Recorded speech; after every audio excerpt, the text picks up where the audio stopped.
plaintiff, Shayla Williams, says she was best friends with the defendants for over 10 years, but she feels like they don't live in reality. Shayla claims both defendants have dreams of pursuing a beauty career, but after the three of them moved to Atlanta together, neither of the defendants bothered to look for jobs. She's suing for unpaid utilities.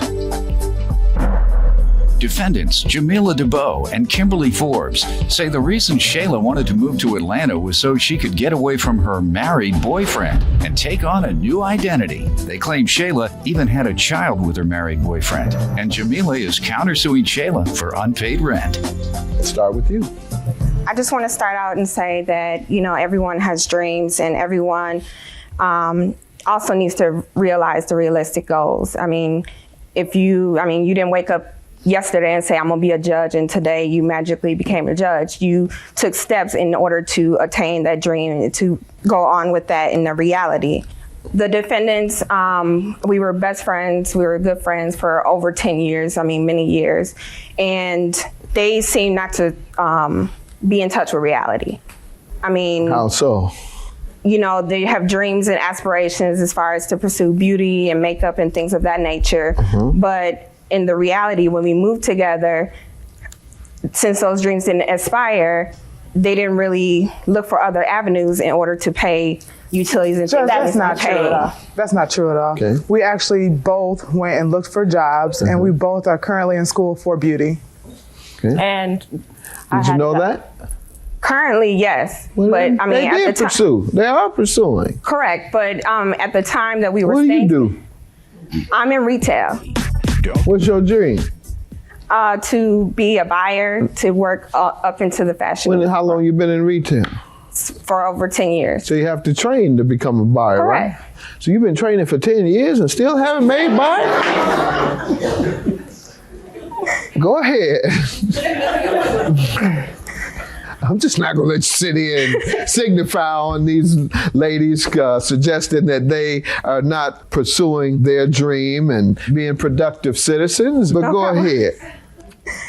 When I decided... Everybody's still in training on their dream. They're in cosmetology school or makeup or what is whatever the requirement is for their dream, and you're in your 10th year of pursuing what is required in your dream. But no, I do know that it takes a long time to become a buyer, so I'm just having a little fun with you. Go ahead. So your opinion is they weren't able to pay their bills because they didn't get out and obtain work as opposed to sitting at home dreaming. Correct. I brought it to their attention. When? In August, that I was August of 2009, that I was going to move to Atlanta. Among many other things, I wanted to just have a fresh start, move from where I was at to Atlanta. Get some more training. Did you get a job there in Atlanta? Not right away. Okay. Not right away. Go ahead. So at first I'm going, just letting them know, them being my friends. Then they brought up the fact that, they were looking into going to beauty school, and Milwaukee is not really, the place. It has a place to go to beauty school, but, Atlanta is a whole different, a larger market that they can pursue, what they're looking for. So they asked, well, how about we move to Atlanta as well? My initial plan was to move me and my daughter down to Atlanta and just kind of get away for a while. So the three of you moved? Three of us moved. All right. And we did not ask. Let me allow them to give some background. Ladies?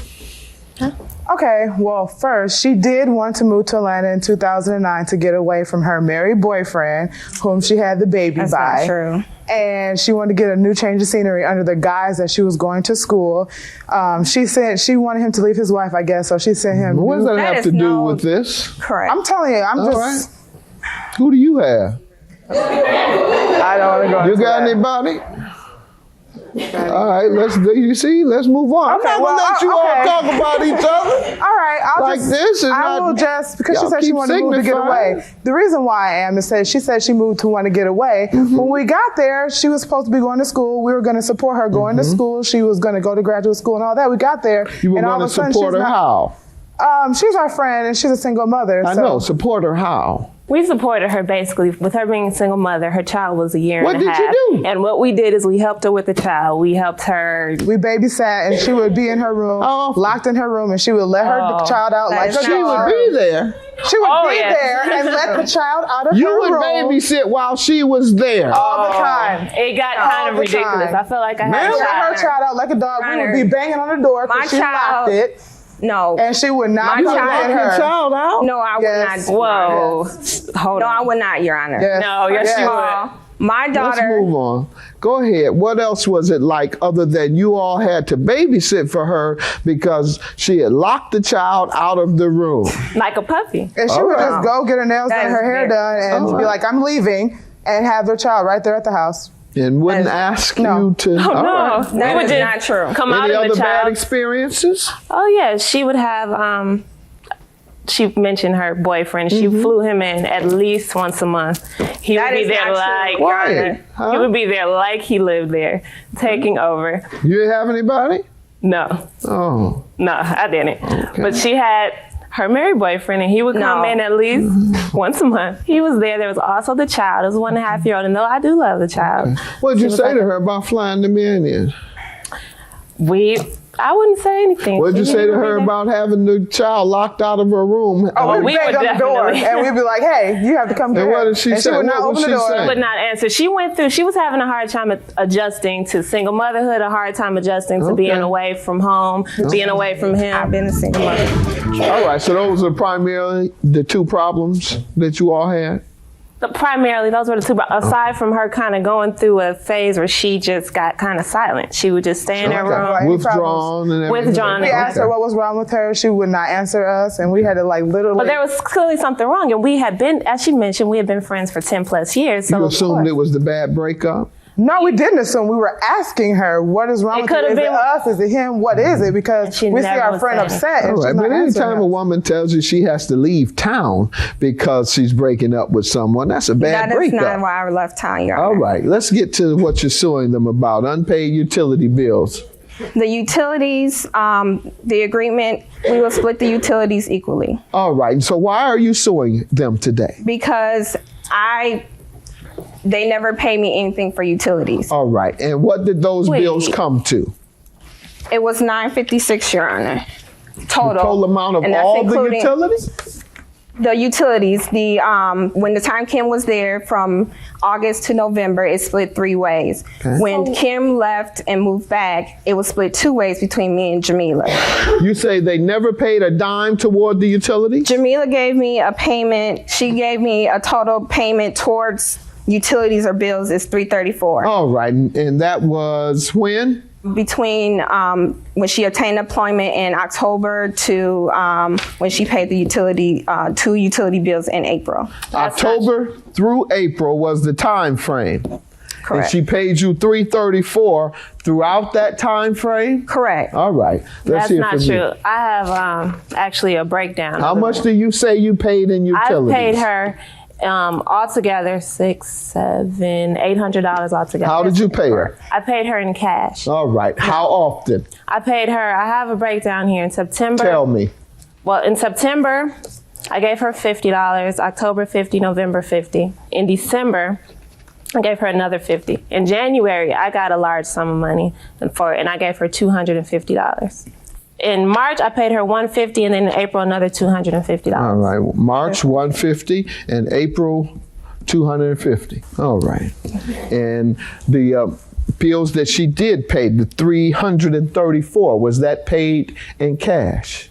No. How was that paid? It was $175 in overall cash, and the remainder was when we set up a payment agreement to pay the breakage of the lease.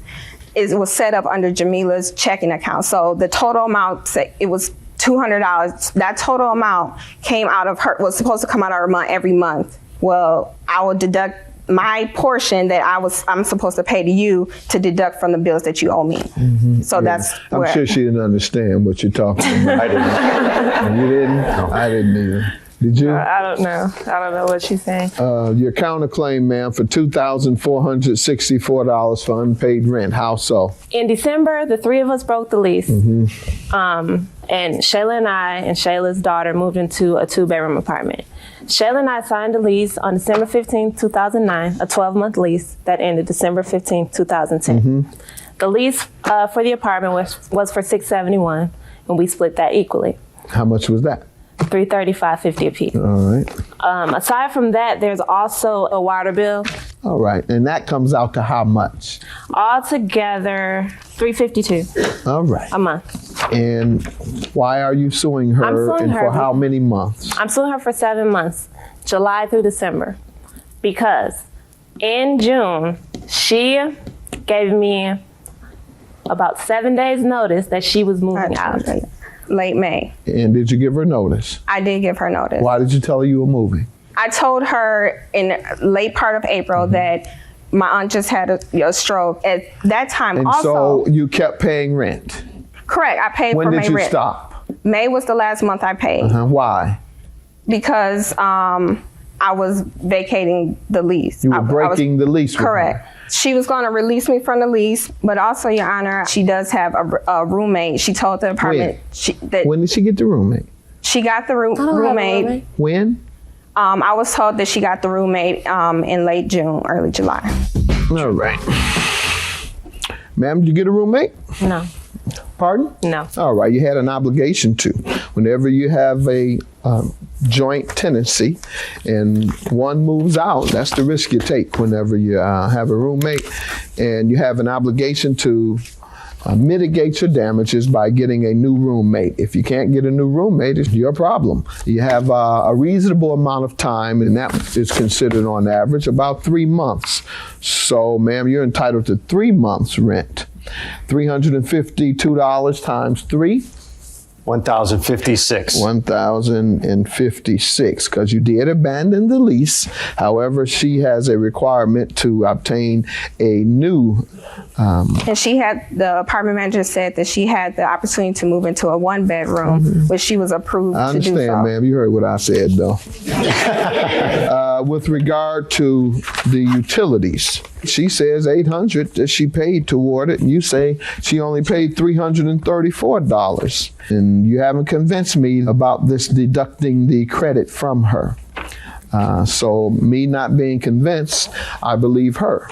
And as such, I'm going to give her credit for $800 instead of $334. So what is 800 minus 334?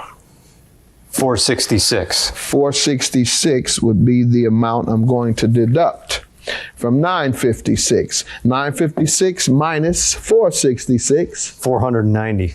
2,464 is what you want from rent. However, you had an obligation to mitigate your damages. So I'm granting you 1,056. Subtract 490, her judgment, from 1,056, which is her judgment, leaves her with how much? 566. 566. I'm really working today. Have a good day. Judgment for the defendant. I just wish her all the best in her future endeavors. We can move on with our lives. Lies will not prevail, so